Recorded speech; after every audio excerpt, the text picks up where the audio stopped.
The work you do when no one is watching reveals who you truly are. Today, I will tell you a story about a carpenter who learned this lesson too late.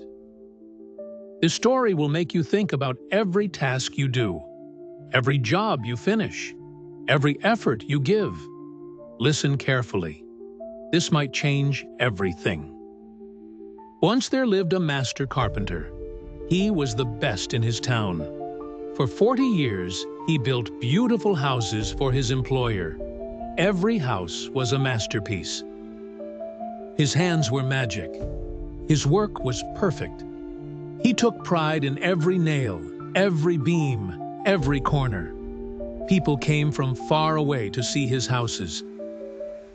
His employer valued him greatly. The carpenter had made him wealthy. Together, they had built over 200 beautiful homes in 40 years. But now, the carpenter was old.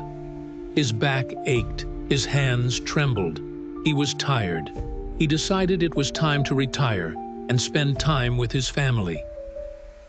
He went to his employer and said, "Sir, I have worked for you for 40 years. I am grateful. But now I am old. I wish to retire." The employer was sad to hear this. He would miss his best carpenter. But he understood.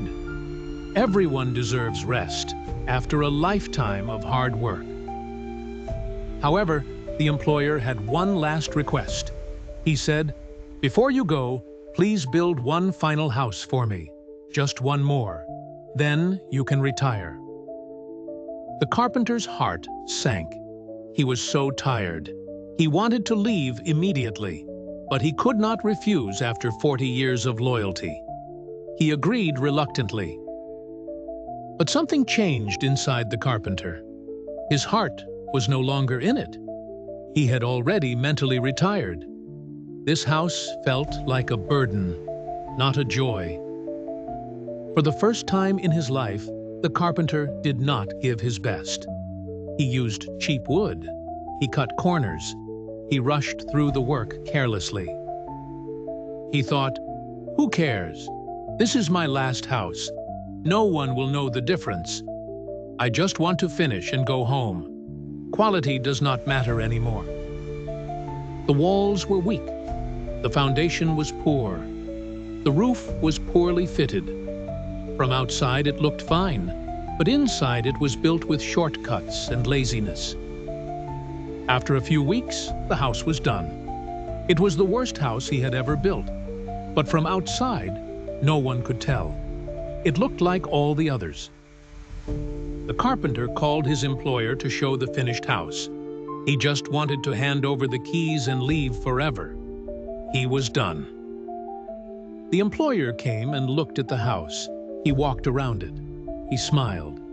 Then he did something that shocked the carpenter completely. He took out the keys and handed them back to the carpenter. He said, "This house is yours. It is my gift to you. Thank you for 40 years of service." The carpenter stood frozen. His face turned pale. His heart dropped to his stomach. He could not believe what he was hearing. This house, the worst he had ever built, was his house.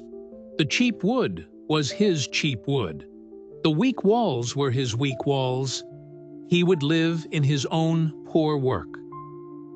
If only he had known.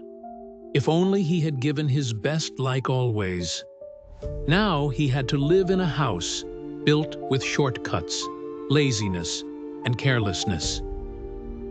He had cheated himself. No one else.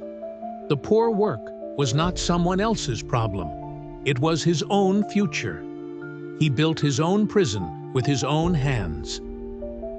The carpenter went home that day with tears in his eyes. He had learned the most painful lesson of his life, and he learned it too late. This is the lesson of the carpenter. You are building your life every single day. Every action you take is a nail. Every choice is a beam. When you give poor effort, you are not cheating your boss. You are not cheating your company. You are cheating yourself. You live in what you build. The shortcuts you take today become the problems you face tomorrow. The laziness you allow now becomes the weakness you suffer later. You never know when your work will become your own reward or your own punishment. That task you hate might be building your own future. Give your best always, not because someone is watching, not because you will be rewarded, but because you have to live in what you create. Your career is a house you are building. Your relationships are rooms you are decorating. Your character is the foundation you are laying. Build it well. Every single day, ask yourself this question. If I had to live with the results of today's work, would I be proud or ashamed? Let that guide you. Do not wait until the keys are handed to you to realize you built something weak. Give your best now, every single time. No exceptions. Build your life like someone who knows they will live in it forever. Because you will. You always live in the house you build. Make it beautiful.